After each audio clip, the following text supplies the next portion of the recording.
नमस्कार दोस्तों, आपकी सोनल चैनल में आपका स्वागत है। तो दोस्तों, आज की कहानी जो मैं लेकर आई हूँ वो मैंने रेडिट से ली है। मगर कहानी सुनाने से पहले आप मेरे चैनल पर नए हैं तो मेरे चैनल को सब्सक्राइब कर लें और साथ ही बेल आइकन को प्रेस करें ताकि आपको हमारे आने वाले हर वीडियो की नोटिफिकेशन मिलते रहें। और आप हमें फेसबुक पेज में देख रहे हैं तो उसे लाइक ज़रूर करें। अब हम बढ़ते हैं कहानी की तरफ। वह आदमी एक दिन उस हवेली में चला गया था जो कि बहुत समय से बंद पड़ी थी, पर वह नहीं जानता था कि उसमें जाकर उसे पछताना पड़ सकता है। सबसे पहले हम उस बात को जानते हैं कि वह उस हवेली में क्यों गया था। वह उस गांव में पहली बार गया था, लेकिन वह नहीं जानता था कि उसके पीछे कुछ चोर पड़ जाएंगे। वह अकेला गया था।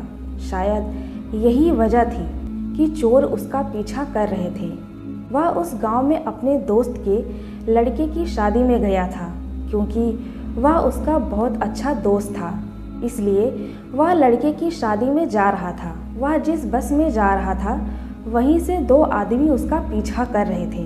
वह कुछ देर बाद समझ गया था कि वह दोनों चोर हैं, इसलिए उनसे बचने के लिए वह उस हवेली में चला गया था। लेकिन वह अंदर से देख रहा था कि वह दोनों चोर उस हवेली में नहीं जा रहे थे। यह कैसे हो रहा था उसे समझ नहीं आया था।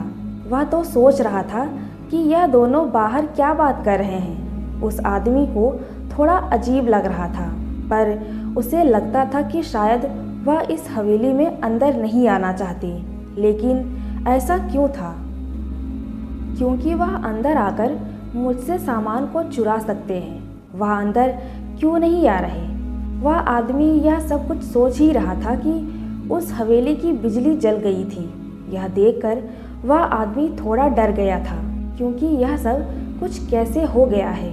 यहाँ पर कोई रहता है जबकि यह तो सुनसान पड़ी है। वह आदमी आवाज़ लगाता है, मगर कोई जवाब नहीं था। उस हवेली में जाले लगे हुए थे। उस हवेली की हालत ठीक नहीं थी, लेकिन फिर भी यहाँ पर कोई रहता है। कुछ समझ नहीं आ रहा था। वह आदमी बैठकर देखता है, लेकिन कोई नज़र नहीं आता है। यह क्यों हो रहा है उसे कुछ भी समझ नहीं आता है। उस हवेली की बिजली कभी बंद हो रही है, कभी जल रही है। वह आदमी भी इस जगह पर रुकना नहीं चाहता था। वह बाहर जाना चाहता था, लेकिन वह दोनों चोर इंतज़ार कर रहे होंगे। वह एक कुर्सी के पीछे छुप जाता है, क्योंकि यह सही तरीका हो सकता है। कुछ समय बाद वह देखता है कि एक परछाई उसकी ओर आ रही थी। वह नहीं जानता था कि ऐसा कुछ भी हो सकता है। वह उसे देख रहा था। उसके माथे का पसीना सब कुछ कह रहा था कि आज उसका डर बहुत बढ़ गया है। वह परछाई घूम रही थी। ऐसा लग रहा था कि शायद उसे वह नज़र नहीं आ रहा है। वह बहुत डर गया था। जब वह परछाई दूसरी ओर गई तो वह आदमी भाग गया था। वह अपना सामान भी वहाँ पर छोड़ गया था। जब वह बाहर आया तो कोई बाहर नहीं था। वह दोनों चोर उस जगह पर नहीं थे। वह भागता हुआ जा रहा था। तभी उसे रास्ते में एक बूढ़ा मिलता है। वह उसे रोकता है, उससे पूछता है कि तुम डरे हुए क्यों लग रहे हो? वह आदमी कहता है कि मैं गलती से उस हवेली में गया था, पर मुझे नहीं पता था कि उस जगह पर कोई परछाई है। वह बूढ़ा समझ गया था कि वह आदमी किसकी बात कर रहा है। वह बूढ़ा आदमी पूछता है कि आप कहाँ जा रहे हैं? वह आदमी सब कुछ बता देता है, पर वह आदमी उस हवेली के बारे में भी पूछता है। वह बूढ़ा बताता है कि यह बहुत समय पहले की बात है। उस हवेली में एक परिवार रहता था। उस दिन की बात है कि परिवार में किसी बात को लेकर झगड़ा हो गया था।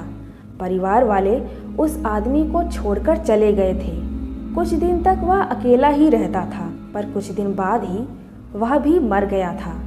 यह कैसे हुआ था कोई नहीं जानता था, पर तभी से वह हवेली खाली हो गई थी। पर कुछ लोगों को लगता है कि उस आदमी की परछाई उस हवेली में घूमती है। वह आदमी सब कुछ समझ गया था, मगर वह अब यह भी जानता था कि उस हवेली में कौन है। मगर आज उसे यकीन हो गया था कि भूत भी दुनिया में हो सकता है। दोस्तों, आज की कहानी आपको अच्छी लगी हो तो लाइक करें, शेयर करें और कमेंट बॉक्स में जाकर कमेंट ज़रूर करें। और आपकी ज़िंदगी में भी ऐसी ही सच्ची घटना हुई है या आपने भी ऐसी शक्तियों को महसूस किया है तो आप हमारे साथ ज़रूर शेयर करें। तो मैं मिलती हूँ आपसे अगले वीडियो में। तब तक के लिए नमस्कार।